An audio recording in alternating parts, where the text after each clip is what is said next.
These are my grandmother's journals. Every day, or at least every day throughout her 80s and 90s, she wrote down what time she woke up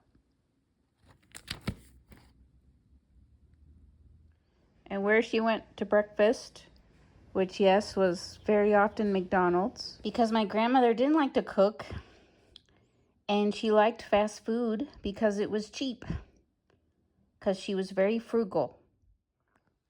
But she particularly liked McDonald's for the social aspect it provided, because back then they had special deals for seniors in the mornings where I believe it was only about 5 or 10 cents for a cup of coffee. So it was really a chance for them all to just sit and talk and drink coffee together.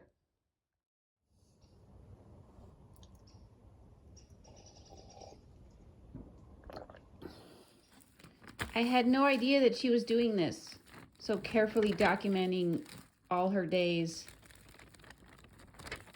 until after she died, after a very long, full life at age 97. And I was going through her things, and I found this bag that I discovered was full of these little notebooks.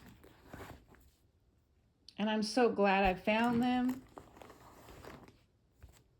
And more importantly, I'm so glad she filled them with her days, because these journals have become just about my favorite thing to read.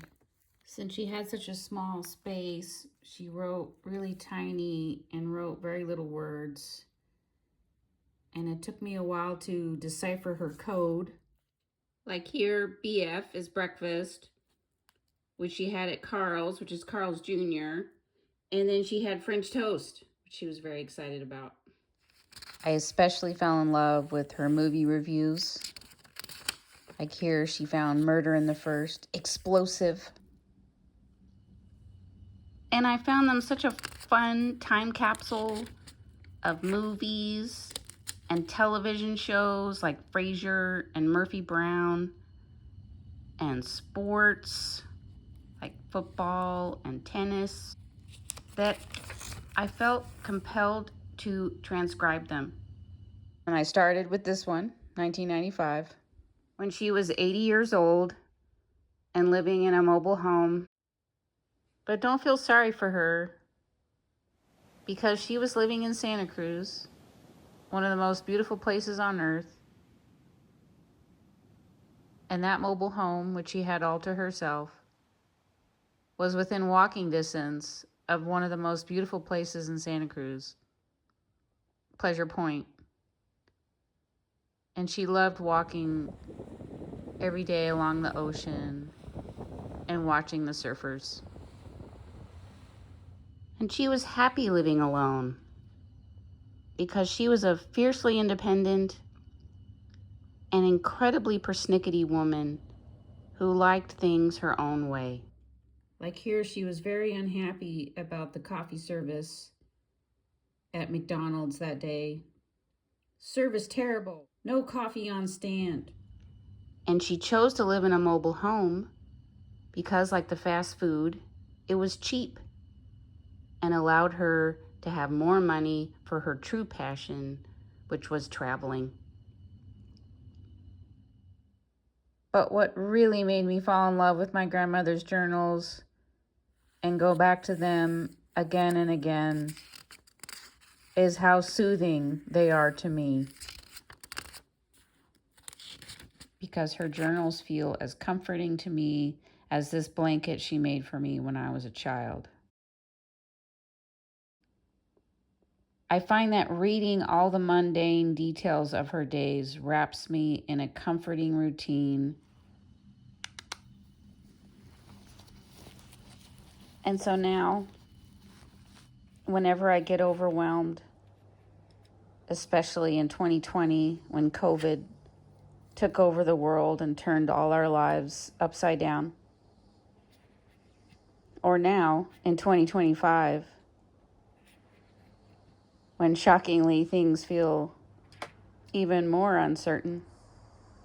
I find my grandmother gives me the comfort and strength and inspiration I need to get out of bed. Because my grandmother is by far the toughest person I have ever known. Born in California in 1915, she soon became an orphan after her father died in another flu pandemic in 1918. Her mother, Gladys, tried to keep her children, but eventually she put them into an orphanage. Since her husband, Louis, was a Mason, the children were put in a Masonic home. My grandmother never forgave her mother for putting her children in an orphanage. So when she got pregnant, after meeting my very handsome and charming grandfather, and then became a single mother, which she said was by choice because she didn't want to marry my grandfather, she was determined to not give up her daughter.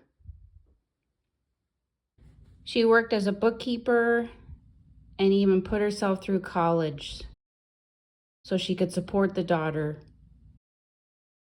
who became my mother. And while my parents raised my sister and I, my grandmother was always there, helping out in any way she could, which most of the time was financial, because my grandmother showed her love by giving you money. Since she came of age during the Great Depression and watched her brother struggle to find a job, she learned to count every single penny she spent, even before she was tracking all her expenses for her baby girl, like the $12 she spent on a crib and the 60 cents for a rattle. So as much as I may have wanted a grandma who was always squeezing and kissing us, that was not my grandmother's love language. In fact, I only remember her giving me one hug, but that one hug was probably the most important hug of my life. On the day we found out that my mother died in a car crash while pursuing her passion of birding, my grandmother came over, and as soon as she saw me, she wrapped me in this hug that was exactly what I needed, because it felt like scaffolding. And she provided that scaffolding for the next 30 years. Never warm, never really close, but always there, kind of like a North Star way up in the sky to guide me whenever I needed it. And so now, whenever my world flips upside down again, I can read her journals and they make everything feel right again. Like here, she went to the laundromat after McDonald's, of course, and washed Red's, her rose rug, and her red jogger suit.